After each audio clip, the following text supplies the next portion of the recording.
लांबी there mines. एक श्रापित कहानी।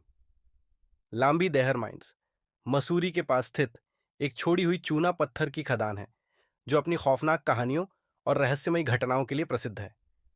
1990 के दशक में यह खदान एक बड़े हादसे की शिकार हुई जिसमें लगभग 50,000 मजदूर असुरक्षित खान खनन और खराब सुरक्षा प्रबंधन के कारण अपनी जान गंवा बैठे।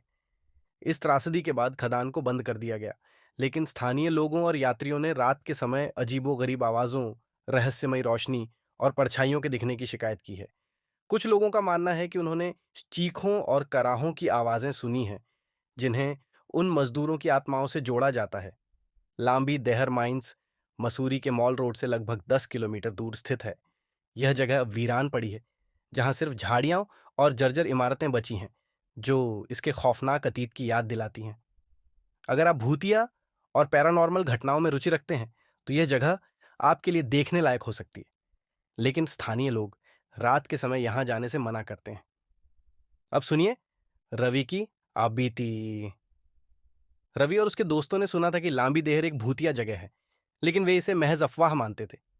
एक रात एडवेंचर के शौक में वे वहां जा पहुंचे। चारों तरफ बस खंडहर, घना अंधेरा और हवा में अजीब सी सड़ी हुई बदबू फैली हुई थी।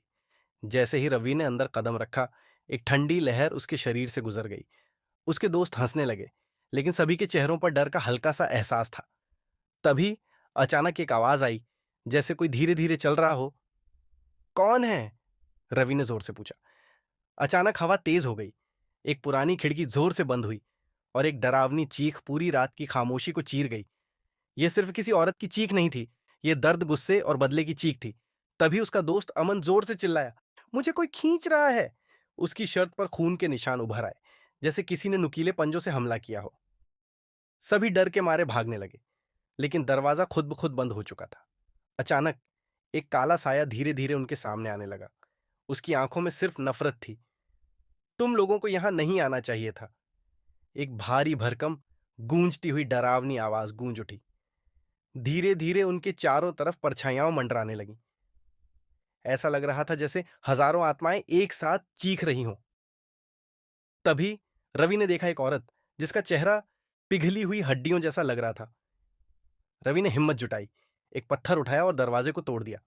सब दौड़कर बाहर निकले, लेकिन जैसे ही रवि ने अपनी बाइक स्टार्ट की, उसके कान के पास एक फुसफुसाती आवाज आई, फिर मिलेंगे। उस रात के बाद रवि का चेहरा अजीब तरीके से बदलने लगा, जैसे कोई और आहिस्ता आहिस्ता उसके अंदर समा रहा हो। आज भी रवि अपने कमरे में अकेला बैठकर अपना चेहरा ढक कर रखता है, और कभी कभी रात के अंधेरे में उसके होंठ बिना बोले हिलते हैं, जैसे कोई उसके अंदर से बात कर रहा हो। लांबी देर की कहानी सिर्फ एक कहानी नहीं, ये एक श्राप है जो इसे सुनने वाले के साथ जिंदा रहता है।